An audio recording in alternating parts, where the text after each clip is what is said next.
ils étaient détectés et arrêtés. La Bible.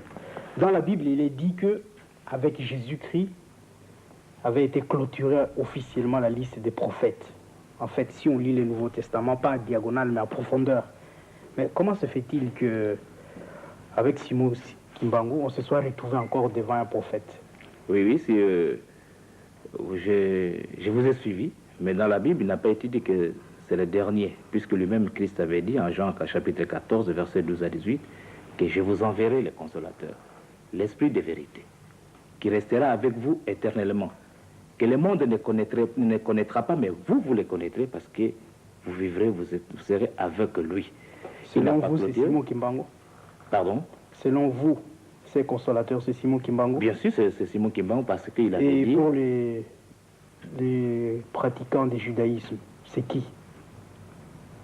Ça, je peux tout simplement vous assurer ceci.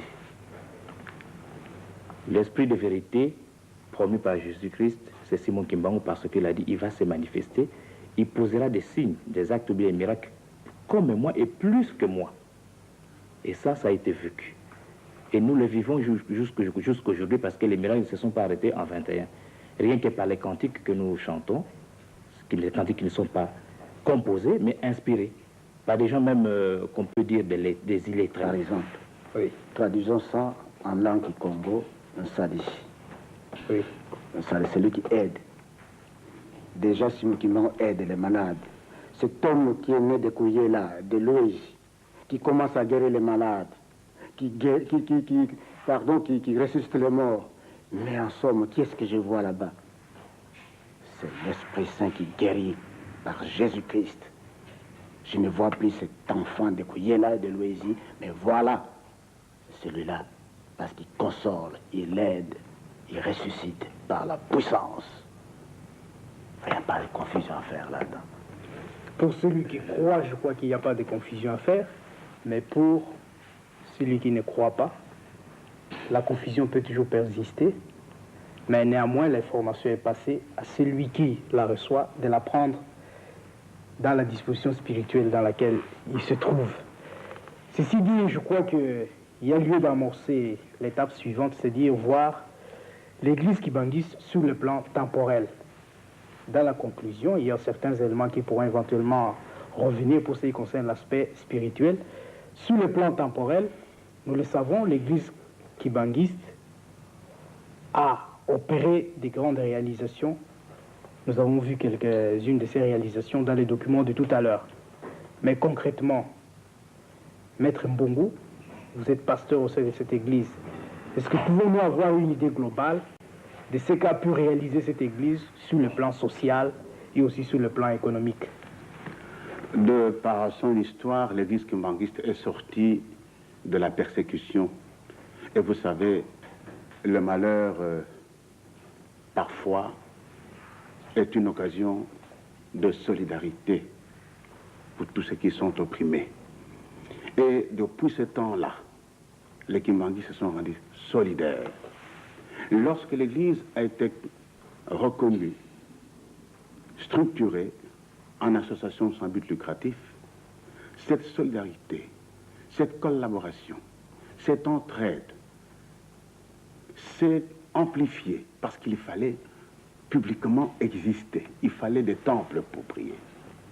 Il fallait recevoir les visiteurs. Il fallait nourrir les visiteurs.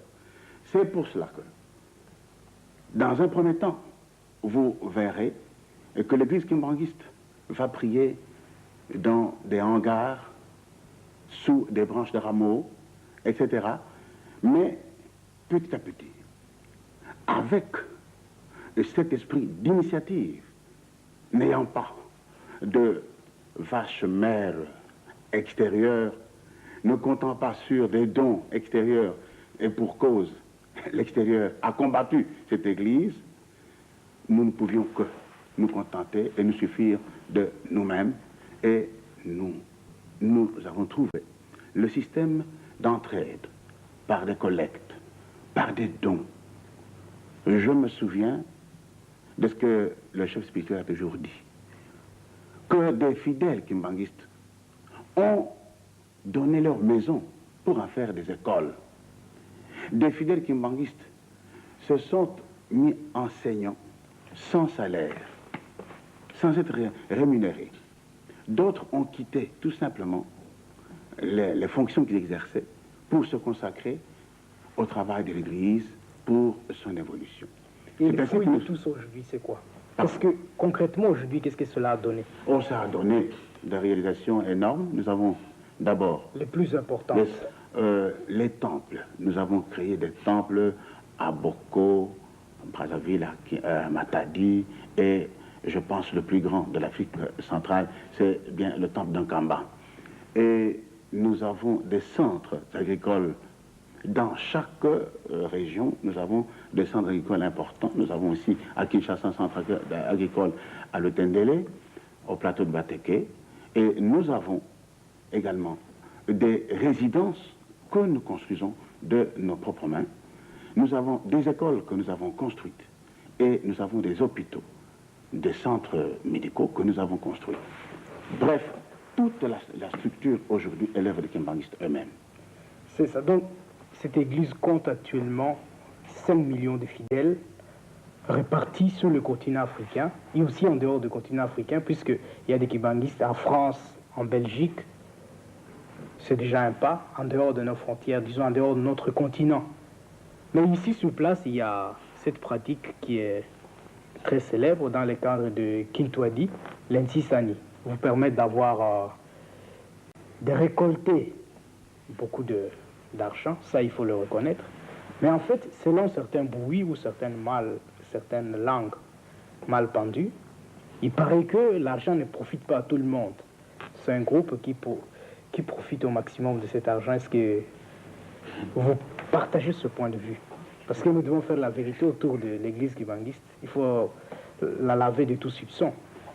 Je suis déjà intervenu à ce point lors d'une interview que notre directeur d'information avait faite à Kimbanzeke, justement en pleine Sisani.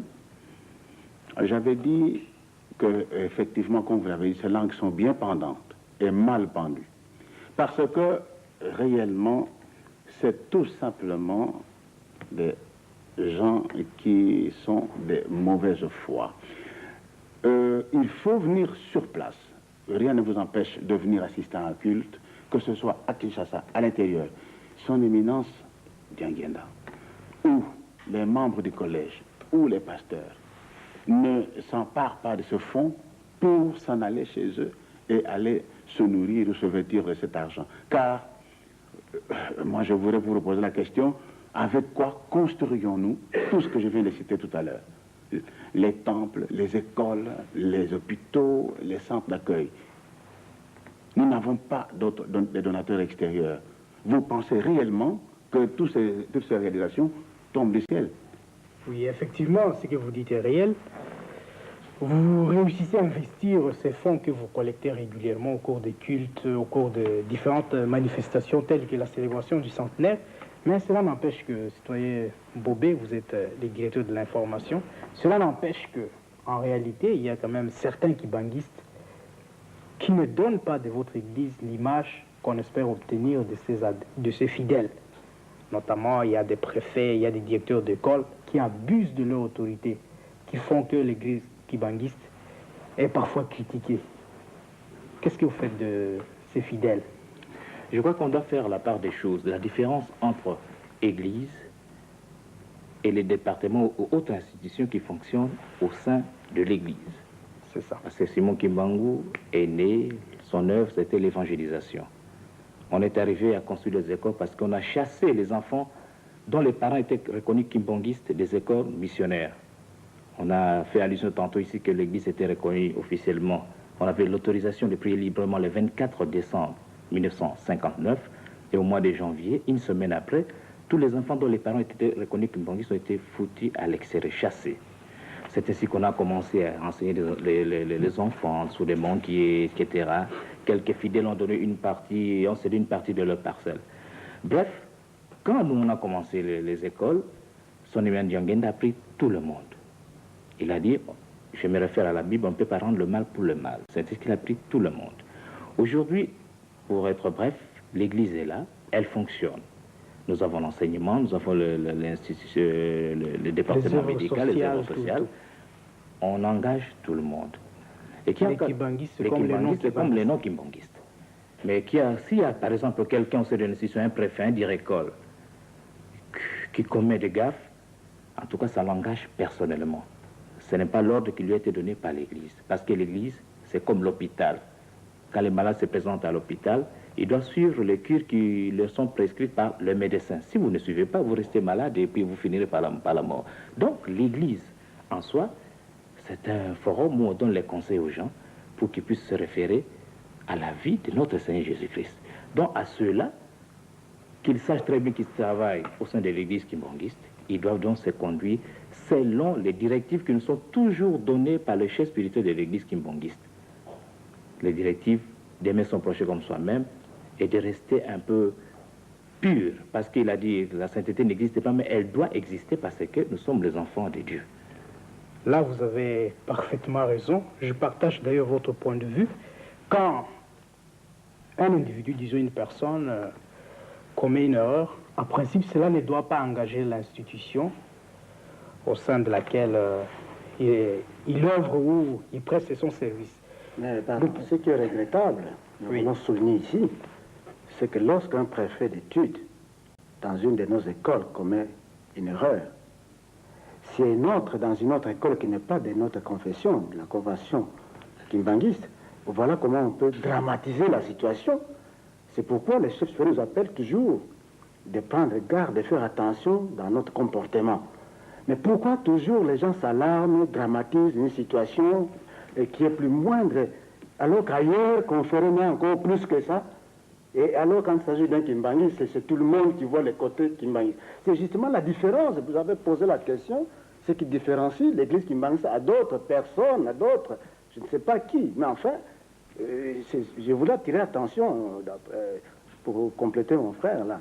C'est ça, l'éclaircissement vient d'autres données, donc je crois l'opinion est fixée sur la réalité des choses. Et dans les prochaines occasions, si il y a des pierres à jeter sur des personnes, on les jettera sur des personnes et non pas sur l'institution qu'est l'église kimbanguiste. Ceci dit, nous approchons lentement mais sûrement vers la fin de cette émission. Il y a une réalité que nous ne pouvons oublier autour de l'existence de l'église kimbanguiste.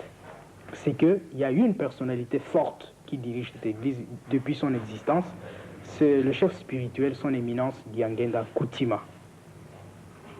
Mais sa personnalité intrigue un peu. Il est guérisseur. Il opère des miracles aussi de temps en temps. Est-ce que ces dons dont il dispose constituent-ils un héritage ou bien c'est un acquis temporel? Je dirais tout simplement en un mot que c'est un choix de Dieu. Sans commentaire. Et pour le compléter, nous avons dit que le chef spirituel est le successeur de Simon Kimbangu, à la tête de l'Église et du mouvement ainsi que de l'Église. Il est donc le dépositaire de tout le pouvoir que possédait son père, qui guérissait, qui ressuscitait les morts, etc. C'est tout à fait normal. Hein? Et je pense qu'un chef spirituel qui n'opère pas de miracle doit poser le problème justement de finalement, est-ce qu'il est en contact avec un Dieu agissant, vivant, oui ou non? Et lui nous en donne la preuve que c'est un vrai chef spirituel. Oui, effectivement, il est un chef spirituel, mais ne l'oublions pas, c'est aussi un homme, un être créé par Dieu, pour ceux qui le croient. Donc, il est venu, il vit, et un jour, le Tout-Puissant l'appellera à lui. Ne l'oublions pas. Est-ce que vous, au sein de l'église kimbanguiste, je n'anticipe pas, prévoyez-vous comment préparer la succession à douceur pour éviter tout conflit de pouvoir si jamais Dieu l'appelait à lui et qu'il y a vacance au niveau des postes des chefs spirituels? Quelles sont les dispositions prises en fait? Bon, pour satisfaire justement la curiosité temporaire, la Constitution, puisque c'est une association sans but lucratif, je crois que le statut prévoit, en cas de décès d'absence du représentant légal, il y a le collège qui se réunit. Mais encore, il faudrait se référer justement au choix de Dieu, comme je l'ai souligné. Et vous vous souviendrez dans la Bible, même le choix de Matthieu, qu'est-ce qui s'est passé à ce moment-là? C'est dans la prière. Et c'est ainsi que nous nous référons à cette puissance, à cet amour de Dieu. Et nous faisons des prières pour ça, pour que Dieu puisse encore choisir quelqu'un. Mais nous ne savons même pas, comme les gens attendaient la mort de notre Père spirituel. Mais pour nous qui vivent encore longtemps, je sais qu'il passera, mais pas pour demain. Et puis, encore, Dieu est avec nous, le Saint-Esprit vit avec nous, Jésus-Christ est avec nous, il ne nous laissera pas pauvres parce qu'il n'a pas oublié ce peuple. Même si ce peuple s'était considéré comme une brebis égarée, perdue, mais puisque nous nous sommes retrouvés auprès de ce Seigneur, en tout cas, il ne nous laissera pas pauvres. Donc, les gens peuvent bien se tranquilliser que Dieu ne nous abandonnera jamais. On ne peut pas vous dire que demain c'est un tel qui succédera à son éminence, parce que, non. Parce que nous disons, c'est Dieu qui choisit, c'est Dieu qui ne nous abandonnera pas. Là, je n'ai pas voulu ouvrir une brèche dans un domaine spirituel. Dieu seul connaît comment il a organisé les choses et à quel moment il pourrait intervenir.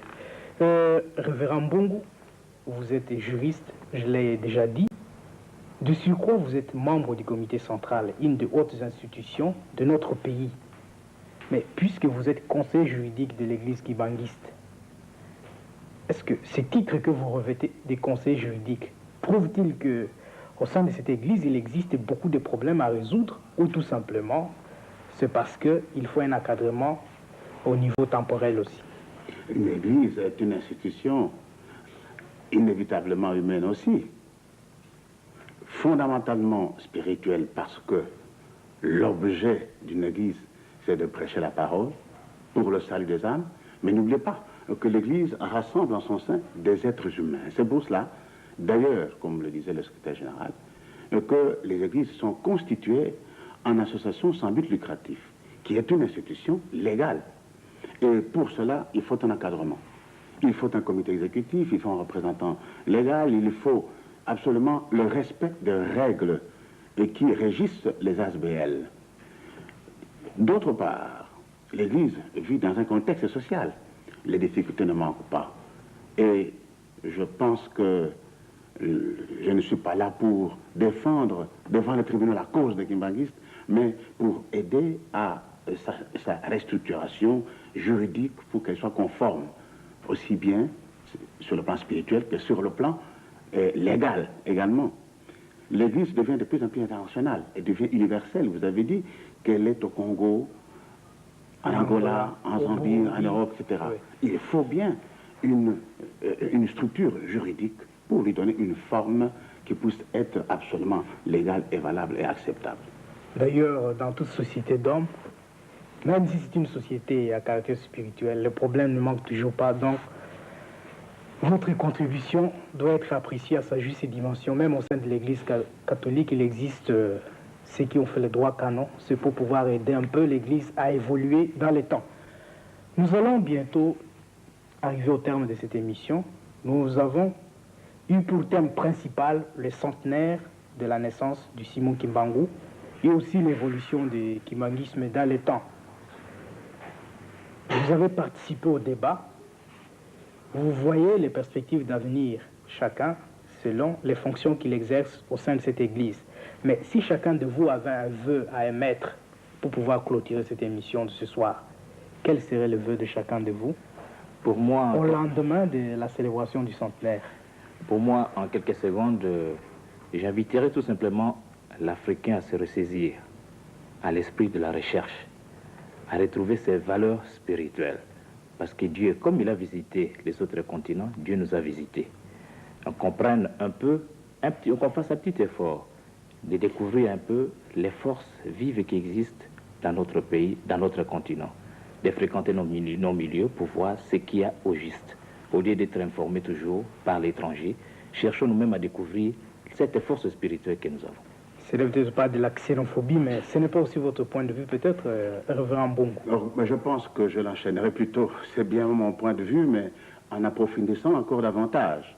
C'est-à-dire que je voudrais vous inviter à une réflexion. Pourquoi pensez-vous le pouvoir colonial, qui était muni de toute sa puissance, de toute sa force s'est-il acharné sur une personne jusqu'à ériger son village en état d'exception, jusqu'à la condamner à mort. Et Pourquoi? l'avenir, comment vous l'entrevoyez? Toujours prospère, parce que voilà qu'elle évolue. Alors, pour clôturer, je dirais, nous demandons pardon à tous ceux qui nous ont offensés. Que Dieu, et nous avons oublié le passé, malgré que l'histoire continue, mais nous voulons être frères avec tout le monde.